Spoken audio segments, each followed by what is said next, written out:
एक बड़े शहर के एक शांत कोने में एक लड़का रहता था जिसका नाम था अर्जुन।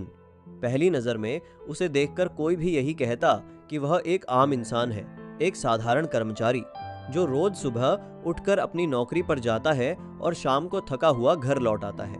उसके कपड़े साधारण थे, उसका रहन सहन भी बिल्कुल आम लोगों जैसा था। ऑफिस में भी लोग उसे ज्यादा महत्व नहीं देते थे। कई बार तो उसके साथी उसका मजाक भी उड़ाते थे। लेकिन जो दिखता है वो हमेशा सच नहीं होता। असलियत यह थी कि अर्जुन उस कंपनी का कर्मचारी नहीं बल्कि मालिक था। सिर्फ उसी कंपनी का नहीं बल्कि दुनिया की सबसे बड़ी कंपनी का मालिक और दुनिया के सबसे अमीर लोगों में से एक। उसने अपनी पहचान इसलिए छुपा रखी थी क्योंकि वह जानना चाहता था कि क्या कोई लड़की उसे उसके दिल से प्यार कर सकती है बिना उसके पैसों के। वह एक ऐसी लड़की की तलाश में था जो उसे उसकी असली पहचान से नहीं बल्कि उसके सच्चे रूप से स्वीकार करे। इसी दौरान उसकी मुलाकात रिया से हुई। रिया देखने में बहुत खूबसूरत थी, आत्मविश्वासी थी और बात करने में भी बहुत तेज थी। पहली नजर में अर्जुन को लगा कि शायद यही वह लड़की है जिसकी उसे तलाश थी। कुछ समय तक दोनों की बातचीत होती रही। धीरे धीरे उनका रिश्ता आगे बढ़ा और फिर एक दिन दोनों के परिवारों ने उनकी शादी तय कर दी। शादी बहुत धूमधाम से नहीं हुई लेकिन सब कुछ ठीक लग रहा था। शादी के शुरुआती दिनों में अर्जुन बहुत खुश था। उसे लगता था कि आखिरकार उसे उसका सच्चा प्यार मिल गया। लेकिन ये खुशी ज्यादा दिनों तक नहीं टिक सकी। धीरे धीरे रिया का असली रूप सामने आने लगा। वह अर्जुन से दूर दूर रहने लगी, उससे बात करना कम कर दिया और अक्सर बिना बताए घर से बाहर जाने लगी। अर्जुन ने कई बार उससे पूछने की कोशिश की लेकिन हर बार उसे टाल दिया जाता। एक दिन अर्जुन को पता चला कि रिया किसी और लड़के से मिलती है। वह लड़का उसका बॉयफ्रेंड था। ये जानकर अर्जुन के दिल पर गहरा चोट लगा लेकिन फिर भी उसने कुछ नहीं कहा क्योंकि वह रिया से सच्चा प्यार करता था। घर में भी उसकी हालत खराब थी।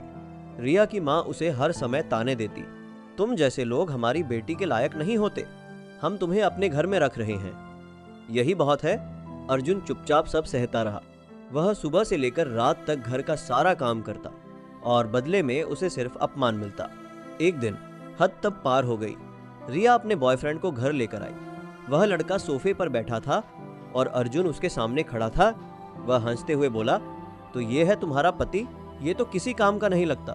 रिया भी हंसने लगी। अर्जुन का दिल टूट रहा था लेकिन उसने खुद को संभाले रखा। फिर अचानक उस लड़के ने रिया का हाथ पकड़ा और सबके सामने कहा, मैं तुमसे बहुत प्यार करता हूँ, तुम इसे छोड़ दो और मुझसे शादी कर लो। और उसने रिया को किस कर लिया।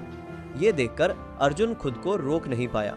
उसने गुस्से में आकर उस लड़के को जोरदार थप्पड़ मार दिया।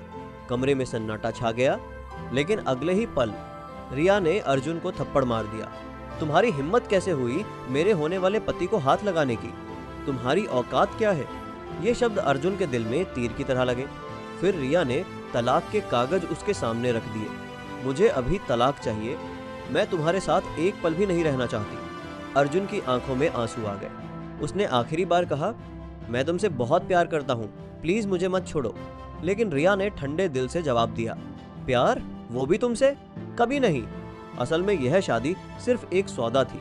रिया के पिता की वसीयत के अनुसार उसे सारी संपत्ति तभी मिलती जब वह शादी करके 3 साल तक अपने पति के साथ रहती।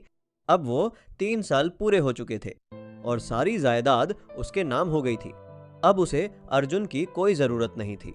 अर्जुन ने चुपचाप कागज पर साइन कर दिए और जाते जाते बस इतना कहा, तुम मुझे छोड़ रही हो लेकिन एक दिन बहुत पछताओगी। रिया हंस पड़ी, कल मेरी मीटिंग दुनिया के सबसे बड़े आदमी से है, मेरी जिंदगी अब शुरू होने वाली है। अर्जुन बस मुस्कुरा दिया क्योंकि उसे पता था कि वह मीटिंग उसी के साथ होने वाली है। लेकिन अब वह उसे सरप्राइज नहीं देगा। वह चुपचाप वहां से चला गया। लेकिन इस कहानी में एक और मोड़ था। रिया की एक दोस्त थी, नेहा। वह बाकी सबसे अलग थी। वह हमेशा अर्जुन का साथ देती थी।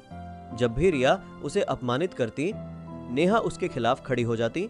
वह अर्जुन को समझती थी और शायद उसे पसंद भी करती थी। जब अर्जुन को घर से निकाला गया तो नेहा ने उसे रोकने की कोशिश की लेकिन रिया ने गुस्से में उसे भी घर से बाहर निकाल दिया। अब दोनों अकेले थे। अर्जुन ने नेहा से कहा, डर मत, मैं हूँ। धीरे धीरे दोनों करीब आने लगे। नेहा ने कभी अर्जुन से उसके पैसे या स्टेटस के बारे में नहीं पूछा। वह उसे वैसे ही पसंद करती थी जैसा वह दिखता था, और यही बात अर्जुन के दिल को छू गई। कुछ दिनों बाद अर्जुन ने नेहा को प्रपोज किया। क्या तुम मुझसे शादी करोगी? नेहा हैरान रह गई, लेकिन उसने मुस्कुराकर हाँ कर दी। अब दोनों उस दिन का इंतजार कर रहे थे जब सच सबके सामने आएगा, और वो दिन आ ही गया। रिया और उसका बॉयफ्रेंड बड़े आत्मविश्वास के साथ उस कंपनी में पहुंचे। उन्हें लगा कि अब उनकी जिंदगी बदलने वाली है, लेकिन गेट पर उन्हें रोक दिया गया। आप अंदर नहीं जा सकते।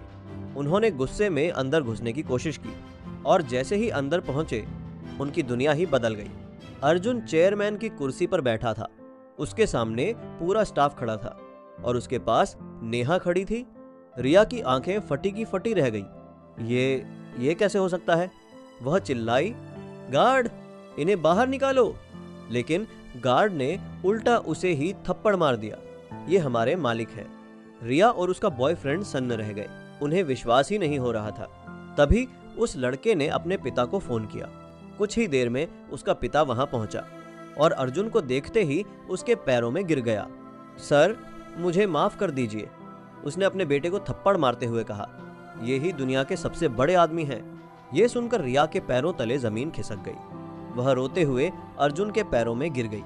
मुझे माफ कर दो, हम फिर से शुरू कर सकते हैं। लेकिन अर्जुन ने उसे ठुकरा दिया। उसने नेहा का हाथ पकड़ा और कहा, मेरी जिंदगी में अब जगह सिर्फ उसी के लिए है जो मुझे मेरे दिल से प्यार करती है। यही है मेरी होने वाली पत्नी। रिया बस देखती रह गई, और अर्जुन अपनी नई जिंदगी की ओर बढ़ गया।